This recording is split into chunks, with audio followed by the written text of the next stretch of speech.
up in an 8-bedroom farmhouse with my father until I grew up and moved out. We always had extra rooms not being used, and because of the age of the house plus all this extra space, there was always a sort of eeriness, like someone looming in the shadows. If I had to get a drink in the middle of the night, I looked at the ground the whole time because I was scared of what may be looking back at me from the dark corners, rooms, and hallways.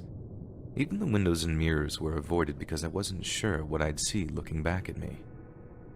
When I was around 12 years old, I questioned why the room that used to be my nursery was locked from the outside. I didn't think it was weird before then. My dad needed a room for storage, and I figured he just wanted to keep me out. I brought it up to him one day, asking what's so important in there that he needs to keep me out even though I'm not a child anymore. It was a typical 12-year-old mentality I had. Turns out, I was not entirely correct about the lock. My dad, with a very serious demeanor, sat me down and answered my inquiry.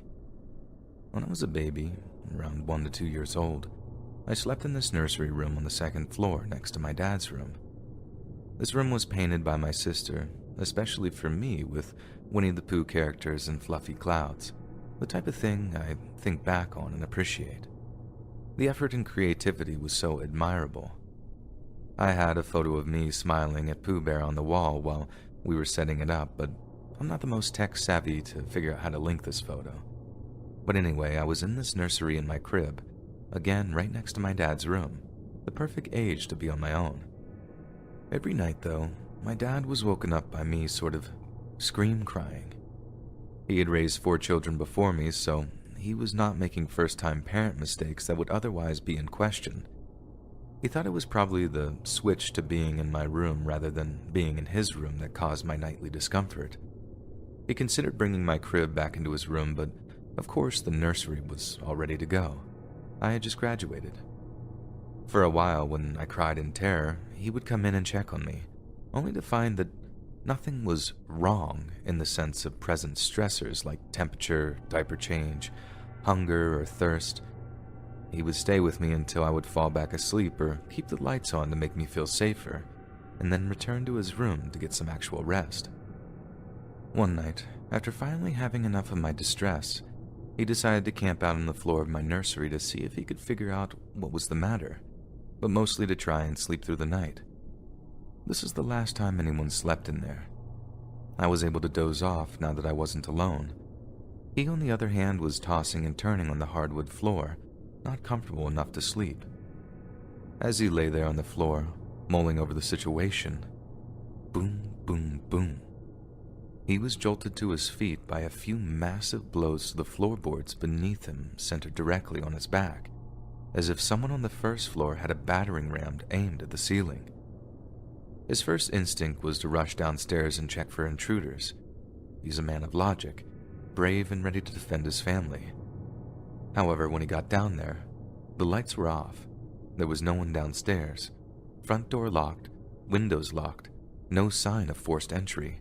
No one else lived there with us. Our closest neighbor was down the road a quarter mile, and why would they break in just to bang on the ceiling, let alone have it mapped out where my dad would be sleeping in my nursery, and the force of the blows? This wasn't normal. After this event, my dad brought my crib back into his bedroom, and I was able to sleep without screaming or crying beyond needing a diaper change or something normal. He brought the Bible into the nursery for extra measure and casted out any evil that may have invited itself in there. He locked up that nursery and only used it for storage after that, and only went in during the daytime. To this day, that old lock is still on the door, as if a lock will keep spirits locked in. And short of pretending that experience never happened, he couldn't rationalize it enough to do anything else. We think the entity was evil and malicious, and when my dad tried protecting me, this only made it more angry. As I grew up in that house, I had a hard time sleeping in any room on my own. Many nights I ended up rushing to the couch in the living room, turning the TV on and watching Disney till I fell asleep. But even then, I was not fully comfortable. There always felt like there were eyes on me. There were many more unexplained events from that farmhouse, but this was the more direct encounter with evil that my dad has ever had. My son noticed it first. "The light is on," he said, pointing to the basement door. I walked over, and sure enough, the basement light was on. Golden light spilled through the crack under the door. "Daddy must have left it on," I said. "At least he remembered to lock the door. That was the most important thing." The chain was drawn over it, making sure Owen couldn't get in and fall down the stairs.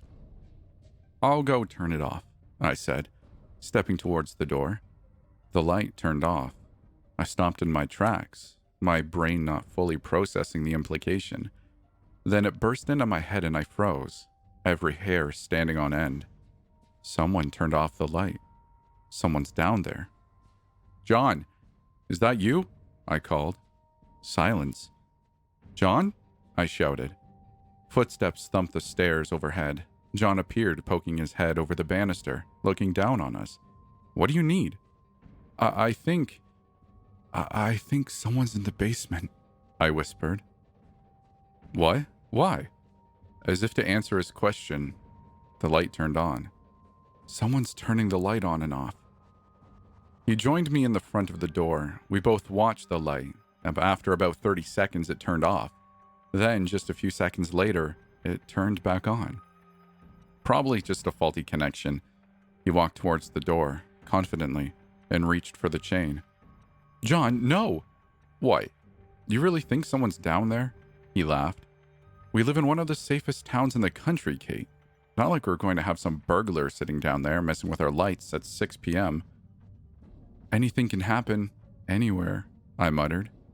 "Okay, but the lock's still engaged. How would they even get down there? Through one of the windows?" "Would have to be a pretty small burglar then, like kid-sized." Clink. He slid the chain away and opened the door.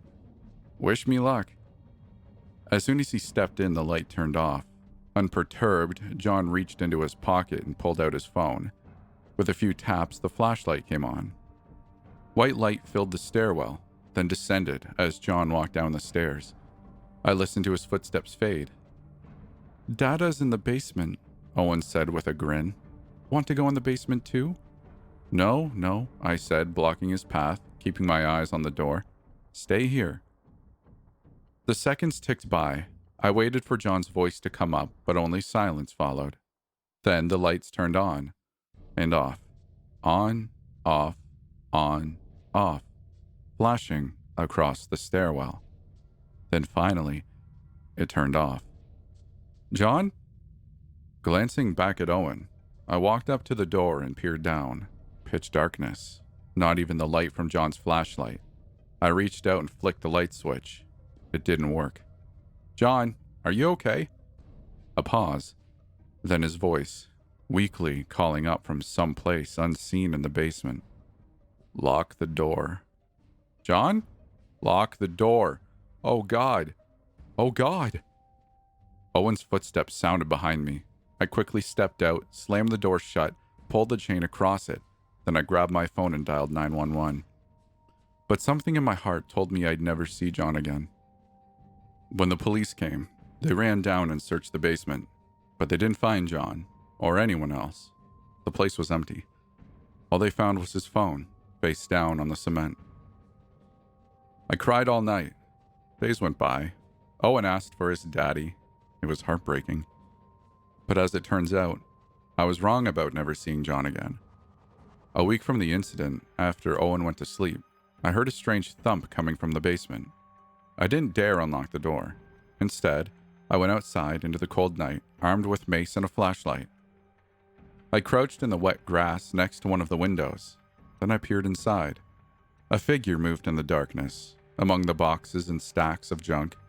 I turned on the flashlight and shined it inside. The beam inside was dim, attenuated by the dust and grime stuck to the windows. But even in the shadow, I recognized the long face, the messy blonde hair. John. His eyes pure white. His hair stilted and clumsy. Wounds slashing his body on a way that couldn't possibly leave him alive. I stood up shaking. As I did, the lights turned on, spilling out onto the grass.